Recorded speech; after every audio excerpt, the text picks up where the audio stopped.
الرحمن الرحیم الحمد للہ رب العالمین والصلاة والسلام علی سیدنا وحبیبنا وشفیعنا ومولانا محمد خاتم النبیین ورحمت للعالمین وعلی آلہ واصحابہ اجمعین اما بعد. معزز حضرات سامعین و ناظرین، السلام علیکم ورحمۃ اللہ وبرکاتہ. حضرات، اس وقت ایک اہم مسئلے کے سلسلے میں گفتگو کرنے کی ضرورت محسوس ہوئی، اور نہ صرف ضرورت محسوس ہوئی بلکہ متعدد حلقوں کی طرف سے مطالبے آئے اور بعض ذمہ داران کی طرف سے اصرار بھی ہوا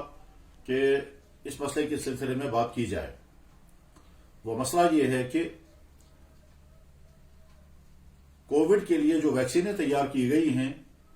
یہ ویکسینیں ایک مسلمان کو استعمال کرنا درست ہے یا نہیں، اور روزے کی حالت میں ان ویکسینوں کا استعمال کرنے میں روزے پر کوئی اثر تو نہیں پڑے گا. اس سلسلے میں سوالات کیے جا رہے ہیں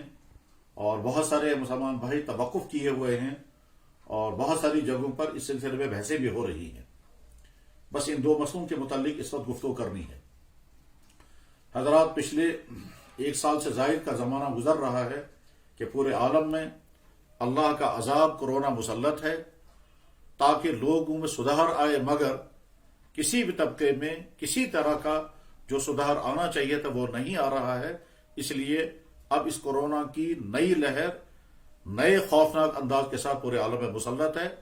اور اگر انسانوں میں سدھار نہیں آیا تو یقین رکھنا چاہیے کہ اس کی تیسری لہر اس سے بھی زیادہ خطرناک ہوگی. اللہ کا قانون یہ ہے کہ جب بندوں کے اندر سدھار آتا ہے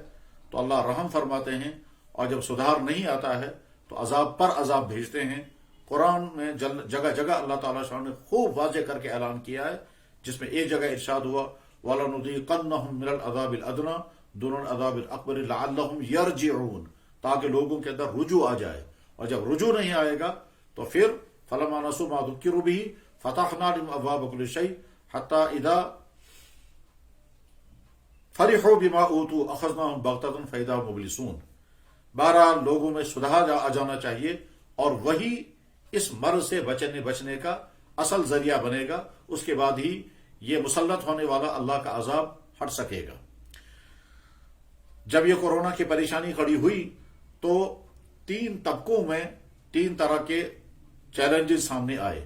علماء اسلام کے سامنے سوالات پیدا ہوئے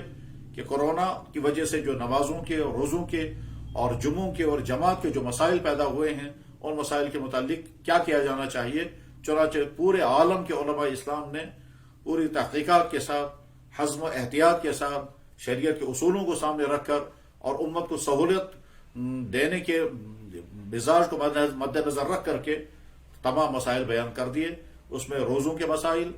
نمازوں کے مسائل، جماعت و جمعوں کے مسائل، عید کے مسائل، مسجدوں میں جانے اور گھروں میں نماز پڑھنے کے مسائل، تمام تفصیلات سب کے سامنے آ چکی ہیں. اس وقت جو زیر بحث مسئلہ ہے وہ یہ کہ اس کے لیے جو ویکسینیں تیار کی گئی ہیں، کیا ایک مسلمان ہونے کی حیثیت سے اور اسلامی اصولوں کی روشنی میں ان ویکسینوں کا استعمال درست ہے یا نہیں. اس سلسلے میں دنیا کے متعدد ماہر اہل علم اور مفتیان کرام نے اور میڈیکل سے وابستہ مختلف ڈاکٹروں نے اور خود مجھ حقیر نے متعدد ڈاکٹروں سے، جن میں کچھ ڈاکٹر حضرات ویکسینوں کے ماہرین میں شمار ہوتے ہیں اور ان کو پوری تفصیلات معلوم ہے کہ ویکسین کب اور کیسے بنائی جاتی ہے. چنانچہ انہوں نے جب ان سے سوال کیا گیا کہ موجودہ ویکسین جو کورونا کے لیے تیار ہوئی ہے، اس ویکسین کے بارے میں بتایا جائے کہ اس میں کوئی ناپاک چیز یا کوئی حرام چیز شامل تو نہیں کی گئی ہے، تو ان ڈاکٹر صاحب نے بہت تفصیل کے ساتھ ویکسین کی پوری تاریخ بھی بیان کی اور اس ویکسین میں کیا کیا چیزیں استعمال کی جا رہی ہیں ان کے متعلق بتایا. اور اس کا خلاصہ یہ ہے کہ اس ویکسین کے اندر نہ تو کوئی حرام چیز شامل کی گئی ہے اور نہ کوئی ناپاک چیز شامل کی گئی ہے. اب تک کی معلومات کا خلاصہ یہی ہے. باقی حقیقت حال اللہ کے علم میں ہے. تحقیقات کے نتیجے میں جو باتیں سامنے آئی ہیں وہ یہی ہیں، اور نہ صرف ہمارے سامنے بلکہ دوسرے مختلف عالمی سطح کے علماء کے سامنے بھی یہی بات سامنے آئی ہے، اور ان کی طرف سے بھی جوابات یہی آئے ہیں کہ ان ویکسینوں کے اندر چونکہ نہ کوئی ناپاک چیز ہے اور نہ کوئی حرام چیز ہے، لہذا ان ویکسینوں کا استعمال اسلامی اصولوں کے مطابق درست ہے. کسی بھی دوائی کے متعلق حلال و حرام یا پاک اور ناپاک ہونے کا فیصلہ کرنے سے پہلے یہ دیکھنا ہوتا ہے کہ اس کے اجزاء کیا ہیں. اجزاء ترکیبیہ میں اگر کوئی ناپاک چیز ہوتی ہے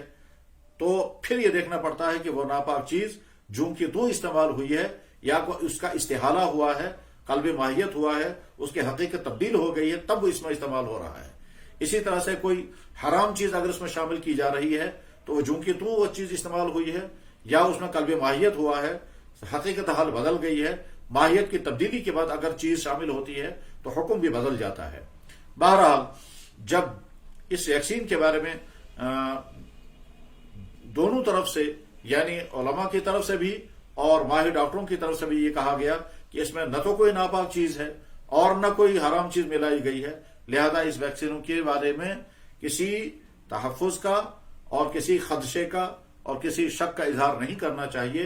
اطمینان کے ساتھ اس ویکسین کا استعمال کرنا مسلمانوں کے لیے درست ہے. دوسرا مسئلہ جو اس وقت درپیش ہے وہ یہ ہے کہ رمضان کے مہینے میں روزے دار انسان کو اگر یہ ویکسین کی جائے تو کیا اس کے روزے پر اس کا کوئی اثر پڑے گا یا نہیں. اس سلسلے میں جواباً عرض ہے کہ انجیکشن کی وجہ سے، گلوکوز کی وجہ سے، خون چڑھانے کی وجہ سے روزے پر کوئی فرق نہیں پڑتا. اسی طرح سے ویکسین کرنے کی وجہ سے بھی روزے پر کوئی فرق نہیں پڑے گا، کیونکہ یہ ویکسین پلائی نہیں جاتی ہے، یہ ناک میں نہیں ڈالی جاتی ہے، یا منہ میں نہیں ڈالی جاتی ہے، یا کان کے ذریعے سے اندر نہیں پہنچائی جاتی ہے، بلکہ یہ ویکسین تو کندھے پر گوشت میں ڈالی جاتی ہے انجیکشن کی صورت میں. ایک بڑے فقہی اجتماع میں جو سیمینار تھا جس میں اہل علم بھی تھے، ارباب افتاء بھی تھے اور متعدد ڈاکٹر صاحبان تھے، ان کی موجودگی میں وہاں فیصلہ ہوا ہے کہ انجیکشن کی وجہ سے روزے پر کوئی فرق نہیں پڑتا. اسی طرح سے گلوکوز چڑھانے سے بھی روزے پر کوئی فرق نہیں پڑتا. البتہ بلا ضرورت اگر گلوکوز چڑھانے کی نوبت آ رہی ہو تو بہتر ہے کہ اس کو افطار کے بعد کیا جائے، لیکن بربنائے مجبوری پیش مرض کی وجہ سے اگر دن میں ہی گلوکوز چڑھانا پڑے اور آدمی روزے دار ہو تو گلوکوز چڑھانے میں کوئی حرج نہیں ہے. بس ٹھیک اسی طرح سے اگر کسی بیمار کو جو روزے دار ہو خون چڑھانے کی ضرورت پیش آ جائے تو اس کو خون بھی چڑھایا جا سکتا ہے. اسی طرح سے یہ ویکسین اگر روزے کی حالت میں کی جائے اس سے روزے پر کوئی فرق نہیں پڑے گا. اطمینان کے ساتھ اپنے آپ کو کسی شک میں مبتلا کیے بغیر ویکسینیں کی جا سکتی ہیں، اور اس سے نہ تو حرام کھانے کھلانے یا بدن میں حرام چیز داخل کرنے کا گناہ ہوگا اور نہ روزہ توڑنے کا گناہ ہوگا. اللہ تعالیٰ شانہ ہمیں دین سمجھنا، دین پر عمل کرنا، دین کو صحیح طور پر دوسروں تک پہنچانا، افراط و تفریط سے بچ کر اور غلو سے بچ کر کے دین کی تشریح و تبیین کی توفیق عطا فرمائے اور امت کو دین پر عمل کرنے کی توفیق عطا فرمائے. وآخر دعوانا ان الحمد للہ رب العالمین برحمتک یا ارحم الراحمین.